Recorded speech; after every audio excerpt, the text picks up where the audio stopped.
现在的张二毛心里已经彻底认输了，他知道自己的段位完全不是周良运的对手，继续在这件事情上跟他纠缠，恐怕会给自己惹来更大的麻烦。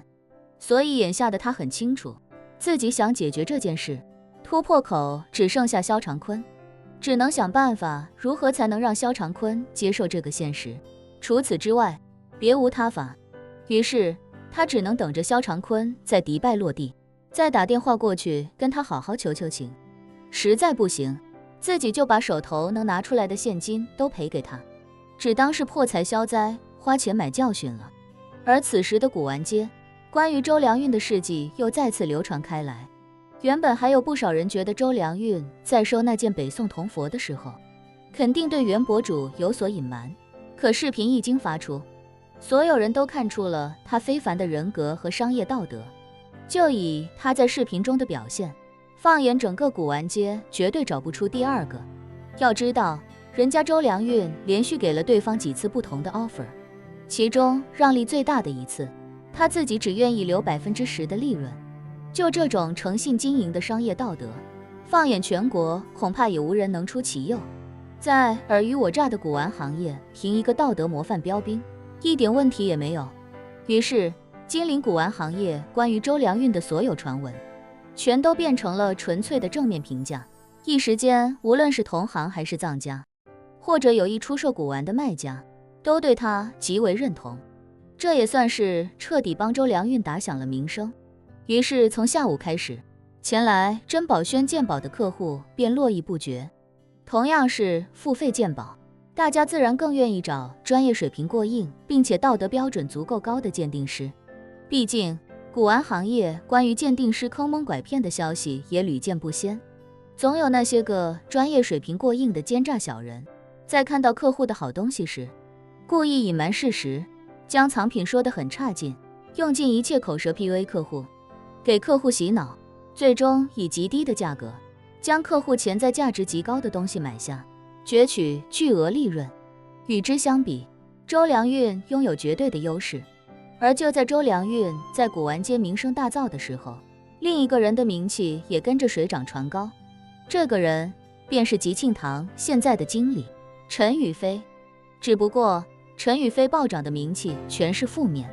现在的他已经成了整个金陵古玩圈最大的笑话，把一个北宋的铜佛拒之门外，非但没看出其真正的年代和价值，还将其错看成了近现代仿明代的仿品，对着镜头口若悬河地说了一大堆，愣是没有说对任何一点。这种水货在古玩街竟然还能成为最大店铺的经理，属实是丢人丢到家了。所以现在再看昨天发到网上的那段视频，简直就是对陈宇飞的公开处刑。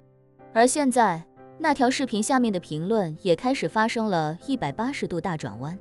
原本大家还都在夸赞陈宇飞火眼金睛，抨击周良运上当受骗，可现在大家纷纷跑到这条视频底下，对陈宇飞极尽嘲笑。一条上午才发出的评论很快成了点赞最高，评论内容是：周良运已经把视频里的铜佛出手了，卖了整整2000万。现在再看这条视频，这个陈经理真是金陵古玩圈这几年来最大的笑话，北宋的东西看成近现代的仿品，还说得振振有词，头头是道，态度这么强硬的赶走了2000万。这个陈宇飞怕是要承包我1年的笑点。下面很多人跟帖回复，几乎全是对陈宇飞的无情嘲讽。有人说上次看视频笑到肚子疼，还是那个妖马合一的小老弟。也有人说这个陈宇飞差不多可以原地出道了，以后他就是金陵古玩界的搞笑担当。还有人说这个陈宇飞是真他妈绝了，专业水平这么烂，还有脸出来干吉庆堂的总经理。吉庆堂这是找不到人了吗？不行，让我去干总经理得了。有人感慨，我要是那个陈宇飞，我还不如找块豆腐一头撞死算了，这以后还怎么有脸混古玩圈？而此时此刻，自知丢人现眼的陈宇飞一直躲在吉庆堂的经理办公室拒不见客，整个人急得在办公室来回踱步，鞋底都磨掉了一层。不知如何是好的他，心中不仅羞耻，更是格外忐忑和愤怒。羞耻自不用说，现在的他感觉比大白天蹲在大马路上拉屎还要丢人。至于忐忑，则是出于对自己前途的担心。万一宋婉婷知道这件事，自己的工作肯定就保不住了。至于愤怒，自然是因为张二毛，他觉得自己会有今天，全是张二毛害的。要不是张二毛出这个馊主意，自己怎么可能如此被动？只是碍于张二毛现在得势，他也不敢去找张二毛的麻烦，只能盼着这件事情的热度赶紧过去，同时也希望宋婉婷不要关注到这件事情。这样一来，自己避过风头，就算是能重新出来见人了。而此时此刻的宋婉婷也确实没有继续关注过古玩街的新闻，但好巧不巧的是，这个消息传到了已经退休在家，终日舞文弄墨的宋老爷子耳朵里。宋老爷子本身也是个藏家，只是他更偏爱书画和瓷器，对铜器关注不高。不过他倒是有不少金陵古玩圈的好友，所以吃过午饭就从自己的小圈子里听说了这件事情。当老爷子听说吉庆堂之前的经理回来之后，一晚上就捡了一个2000万的大漏，便开始有意地关注这件事的始末。当他看到陈宇飞昨晚那段视频之后，顿时气不打一处来。在老爷子看来，陈宇飞这是把吉庆堂的脸都丢光了。现在全金陵都知道，吉庆堂的总经理是个丢人现眼的超级大水货，以后这吉庆堂的名声还怎么起得来？于是他立刻给宋婉婷打去电话。宋婉婷正在办公室审阅集团几个大项目的进展汇报，接到老爷子的电话，恭敬地问道：“爷爷您找我？”宋老爷子直奔主题，问他：“婉婷啊，吉庆堂那个陈宇飞，你打算怎么处理？”陈宇飞，宋婉婷回想到早上出门在路上看到的视频，便笑着说道：“以前觉得这人可能能力不太行，不过今天早上无意间刷到一条视频，感觉他可能还是有点真才实学的，再给他点时间，说不定能把吉庆堂重新做起来。”宋老爷子问道：“你没关注后面的进展吧？”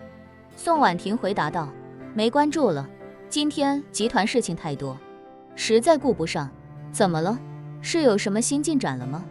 宋老爷子气恼地说道：“别提了，那小子在视频里侃侃而谈，看着好像还真是那么回事儿。可今天上午，吉庆堂之前那个周良运，把视频里那尊铜佛卖出去了，卖了2000万。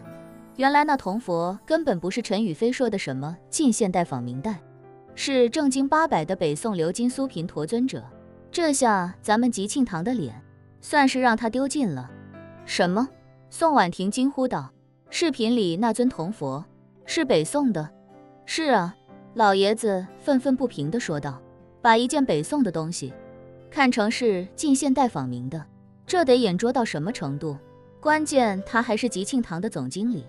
古玩行业最看重专业水平，咱们吉庆堂让这么水的家伙当总经理，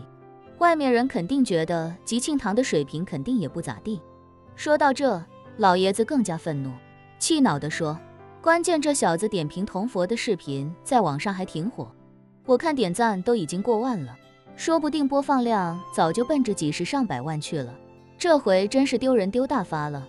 宋婉婷也意识到问题的严重性，连忙说道：“爷爷您稍等，我现在就让人力资源部门去了解一下情况，核实无误之后，就他们给陈宇飞办理辞退手续，不会让他继续留在吉庆堂了。”